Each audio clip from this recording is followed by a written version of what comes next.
We've seen hints of Guardiola's new system in recent matches: inverted wingers, fullbacks pushing forward, and a deliberate choice to collapse the pitch rather than stretching it. And this pretty much goes in the opposite direction to the tactics that brought Guardiola so much success in the first place. But in their 3-0 win against Liverpool, it felt like the moment this system clicked. This setup gave Man City complete control in the centre of the pitch. It gave Doku the perfect space to constantly run at the back line, and it shut down Liverpool nearly every time they pushed forward. And what's interesting is that the key to everything can be seen in the first phase of possession, because once you understand how Guardiola wants to build his attacks, then everything else in this match makes so much more sense. In this new setup, Man City line up in a 4-2-3-1 formation, and it's the recent reintroduction of Cherki that seems to have allowed Pep to completely double down on this setup. Essentially, right from outside Man City's own box, all the players start to move in their positions. And we can get a good example of all these rotations from a clip in the first minute against Liverpool.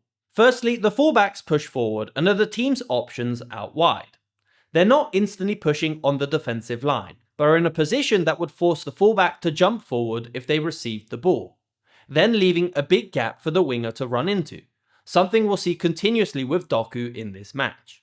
Then the two wingers will invert into a more central position, mostly hovering around the opposition's two holding midfielders, which gives the attacking midfielder Foden more space to receive the ball. And the final key to the puzzle is Erling Haaland, who is essentially the only player to not get involved in the team's attack. Rather, he opts to play as high as possible to stretch the defensive line and create as much space between midfield and defence. Liverpool were quite rightly pretty reluctant to keep a high line against Man City, as we've seen Haaland's pace easily expose this in recent matches, for example against Bournemouth. So Liverpool had no real option but to play quite deep, opening up big gaps between the lines. This may initially seem like a system that leaves the centre-backs with few options to move the ball, but to help out it's the two holding midfielders Bernardo Silva and Nico Gonzalez that will move around and help the team build the attack.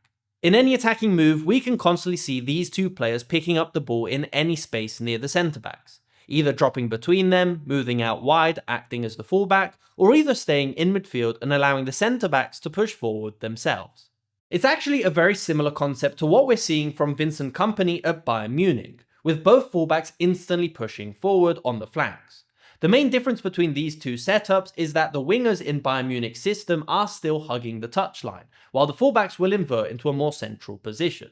But still, both teams want to build with the combination between the holding midfielders and the centre-backs. In moments where Liverpool did press more aggressively, then the fullbacks were ready to drop a bit deeper to help add support. But because the wingers were also in a more central position, it's not rare to see them drop all the way back to help out. This system essentially allowed Man City to completely outnumber Liverpool's press. For example, as they circulate possession around the back, there are 9 players basically all ready to drop and help the team, with only Haaland not getting involved. It shows us how Guardiola is trying to adapt to the new players at his disposal, and rather than opting for a wider and deeper formation like was typical up to quite recently, he's now attempting to stretch the pitch vertically, with Donnarumma and Haaland being a direct link thanks to long balls, and forming a big cluster in the centre with a lot of players rotating between themselves. In fact, it's quite interesting how Guardiola is also moving away from the idea of the goalkeeper as the extra ball player. Notice how in this clip Donnarumma is staying in goal and pretty much as deep as possible, while when it was Ederson, Guardiola's whole system was built on having him play more aggressively, getting more players forward and outnumbering the press. Obviously, Donnarumma is notoriously not the best ball-playing goalkeeper, so Guardiola has also adapted his system to not put him under pressure. Now, as we move slightly further up the pitch is where we can see the true danger of this system. The players are obviously not fixed to these positions, and there are a lot of positional rotations between them. For example, on the left flank, Doku and O'Reilly were consistently changing which player hugged the touchline and which player attacked the half space. And in this game, mostly because of Salah not tracking back effectively, they would find themselves in a 2v1 against Connor Bradley on the left flank. Take for example this clip here. Because of all the rotations in the centre, Liverpool have been completely drawn forward. Salah's focus is on the ball and he doesn't notice O'Reilly move forward behind him. Gvardiol plays the ball forward into Haaland, and they get lucky with the rebound. But now, as the ball moves out wide, Bradley is completely isolated against 2 Man City players. and this means Doku has space to run forward, finding Cherki, whose shot is deflected over the bar. It's a setup that means Man City are a lot more transitional and direct this season, because once they break forward, there are so many players in a central position ready to attack the box, and there's not so much of a focus on stretching the pitch in the final third. Haaland's goal to make it 1-0 was the perfect example of this, because as Man City quickly move the ball forward and out wide, notice how all the attacking players are no wider than the width of the box, with the only player out wide the right back Nunes. Until recently, like we mentioned earlier, the main focus for Guardiola was to stretch the pitch consistently, so it was common to see the opposite winger out wide on the opposite flank, circulating possession with more runs into the half space ahead of the ball. But now there's a much heavier focus on crosses into Haaland, and having more players running into central channels. This in fact is leading to a slight increase in through balls and dribbles compared to last season, while cutbacks have also increased, as it often means players like Doku end up in this position. Speaking of Doku, he also played his role perfectly against Liverpool, because while we can sit here and talk about tactics all day, in the end, the individual performances are what make a team click, and Doku was completely unplayable in this game, constantly running at Bradley and ultimately getting his goal with a brilliant long-range shot, not to mention picking up the penalty for Man City in the first half as well. So we've seen how Man City creates this shape and how it gives space to their more dangerous players in the final third.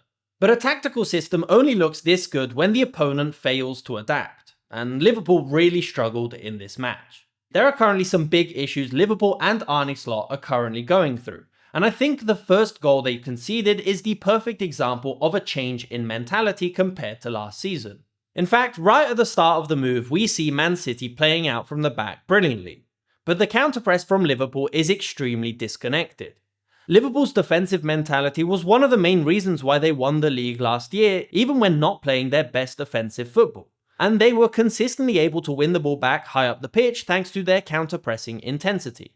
But this more cautious setup and not wanting to commit too many players forward is seriously harming them this season.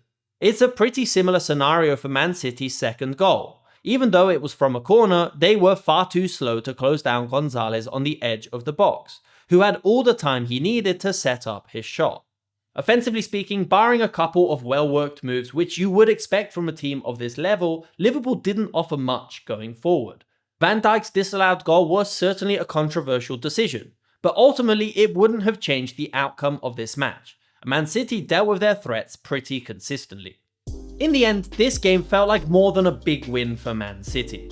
Guardiola may have realised that the era of slow positional football has reached its limit, and this new system is one that prioritises verticality and fast breaks forward.